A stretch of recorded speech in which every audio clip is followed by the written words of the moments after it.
Hello दोस्तों, मेरा नाम मनीष है।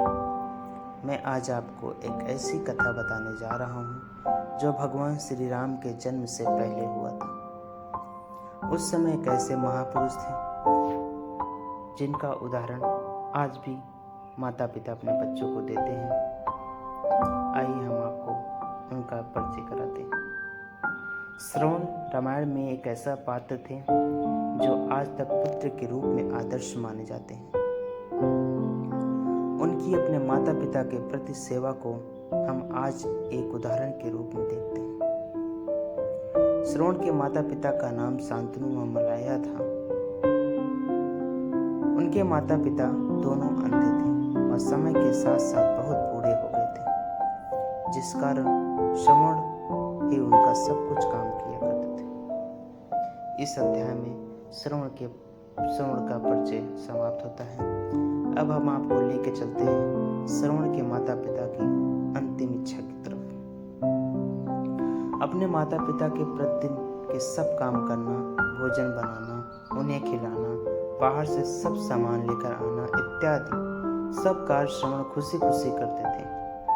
हिंदू धर्म में संन्यास आश्रम में चारों तीर्थों को करने की बहुत महत्वता है। वह यह माना जाता है कि इससे मनुष्य को मोक्ष की प्राप्ति होती है।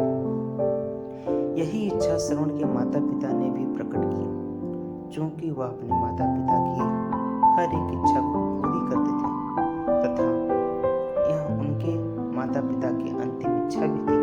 इसलिए उन्होंने दोनों को चारों तीर्थ करवाने का संकल्प लिया।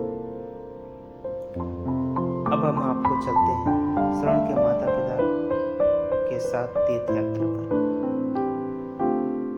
श्रवण का परिवार निर्धन था। वह उनके पास इतने पैसे भी नहीं थे कि वे तीर्थ पर जाने का खर्च वहन कर सकें। साथ ही उनके माता पिता अंधे थे। वह चल पाने में भी असमर्थ थे। इसलिए श्रवण ने दो बड़ी बड़ी टोकरियां ली। वह उन्हें एक मजबूत बांस के डंडे पर रस्सी की सहायता से बांधा।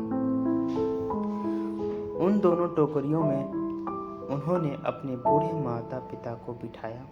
वह बांस के डंडे को अपने कंधे पर रखकर तीर्थ यात्रा पर निकल पड़े। इसके बाद श्रवण अयोध्या नगरी में पहुंचते हैं।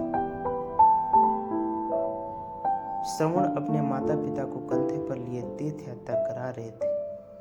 रास्ते में उन्हें अयोध्या शहर में सरयू नदी के किनारे विश्राम करने का सोचा। उन्होंने वहीं सरयू नदी के किनारे अपना डेरा बनाया और आराम करने लग गए। तभी उनके माता पिता को प्यास लगी। उन्होंने श्रवण को पानी लाने को कहा। श्रवण जल का पात्र लेकर सरयू नदी से जल लेने चले गए। तभी उस समय अयोध्या के राजा दशरथ शिकार पे निकले थे। उस समय दशरथ अयोध्या के राजकुमार थे। वह उनका विवाह भी नहीं हुआ था।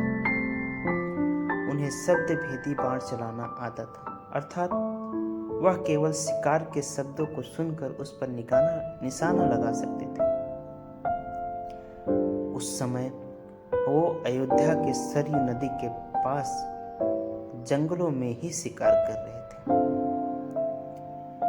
जब उन्हें दूर से श्रवण के सरयू नदी से जल भरने की आवाज सुनाई दी, उन्होंने उसे एक पशु समझा। उन्होंने अपना शब्द भेदी बाण उस ओर चला दिया, जो सीधे जाकर श्रवण के हृदय में लगा।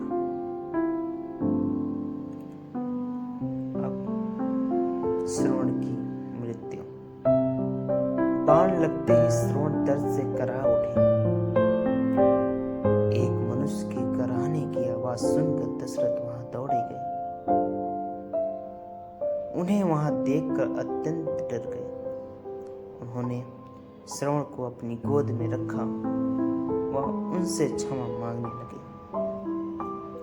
श्रवण को अपने मित्र से मृत्यु से ज्यादा दुख अपने माता पिता की सेवा न कर पाने का था। उन्होंने राजा दशरथ से आग्रह किया कि यह जल वे उनके माता पिता तक पहुंचा दे, वह अपनी मृत्यु का समाचार उन्हें दे दे। यह कहकर श्रवण ने अपने प्राण त्याग दिए। इसके बाद राजा दशरथ उनके माता पिता की तरफ निकलते हैं। उस समय उन्हें एक ऐसा श्राप मिलता है जो उनकी मृत्यु का कारण बनता है। दशरथ जल से भरा पात्र लेकर श्रवण के बूढ़े माता पिता के पास पहुंचे। वह उन्हें जल पीने को दिया। उनके माता पिता ने दशरथ से अपने पुत्र के बारे में पूछा तो दशरथ ने उन्हें सारा वृत्तांत सुना दिया। अपने पुत्र की मृत्यु का समाचार सुनकर दोनों अवसाद में चले गए। राजा दशरथ से दोनों इतने ज्यादा क्रुद्ध हुए, उन्होंने उसी जल से उन्हें श्राप दिया कि जिस प्रकार उनकी मृत्यु अपने पुत्र के वियोग में हुई है, उसी प्रकार एक दिन दशरथ भी अपने पुत्र वियोग में अपने प्राण त्यागेंगे। यह कहकर श्रवण के माता पिता ने वही अपने प्राण त्याग दिए। तो इसी के साथ यह कथा समाप्त होती है।